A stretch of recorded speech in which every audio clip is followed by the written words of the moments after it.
ఇవాళ రేవంత్ రెడ్డి గారు సింగరేణి పైసలు తీసుకుపోయి ఫుట్బాల్ ఆడుతున్నాడు. నీ అయ్య సొత్తాన్ని తీసుకుపోయినావా?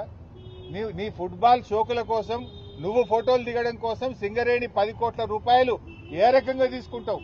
ఒకవైపు కార్మికులకు జీతాలకు పైసలు లేవు, అప్పులు తెచ్చుకొని బ్యాంకుల్లో ఓడీలు తెచ్చుకొని సింగరేణి సంస్థ ఆగమైతుంటే నీ ఫుట్బాల్ షోకుల కోసం 10 కోట్ల రూపాయల సింగరేణి డబ్బును నువ్వు ఏ రకంగా వాడతావు?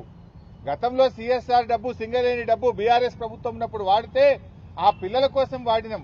సింగరేణి పిల్లలకు ఒక మెడికల్ కాలేజీ పెట్టడానికి వాడినాం, లేదా ఒక స్కూళ్లు కట్టడానికో కాలేజీలు కట్టడానికో మంచినీళ్ళు ఇవ్వడానికో వాడినాం. నువ్వేమో ఫుట్బాల్ షోకుల కోసం వాడుతున్నావు. నువ్వు ఫుట్బాల్ ఆడడానికి సింగరేణి డబ్బే కావాలా నీకు? సింగరేణి కార్మికుల కడుపు కొట్టాలన్నా నువ్వు? ఏ రకంగా నీకు మనసు వచ్చింది సింగరేణి డబ్బులు తీసుకోవడానికని నేను అడుగుతా ఉన్నా. ఇది దుర్మార్గమైన ప్రభుత్వం. నువ్వు ఫుట్బాల్ ఆడడానికి రాష్ట్ర ప్రభుత్వంలోనే 5 కోట్ల తీసుకుపోయి స్టేడియం కట్టుకుంటావు, సింగరేణి 10 కోట్లు తెచ్చి ఆ మెస్సీతో మ్యాచ్ ఆడుతా అంటావు. ఎవరయ్యే సొత్తని సింగరేణి పైసలు డైవర్ట్ చేస్తా ఉన్నావు? సింగరేణిలో జీతాలు ఇద్దామంటే పైసల్లే ఓడి తెచ్చుకునే పరిస్థితి ఉన్నది, నువ్వు 10 కోట్లు తెచ్చి ఫుట్బాల్ ఆడతావా? ఇదేనా ప్రజాప్రభుత్వం? ఏ రకంగా దుర్వినియోగం చేస్తావని చెప్పి నేను రేవంత్ రెడ్డిని అడుగుతా ఉన్నా. రేపు బీఆర్ఎస్ వచ్చినాక ఈ ఫుట్బాల్ మ్యాచ్ల మీద, ఈ ఫుట్బాల్ మీద పెట్టిన 110 కోట్ల మీద రేపు ఎంక్వైరీ వేస్తాం.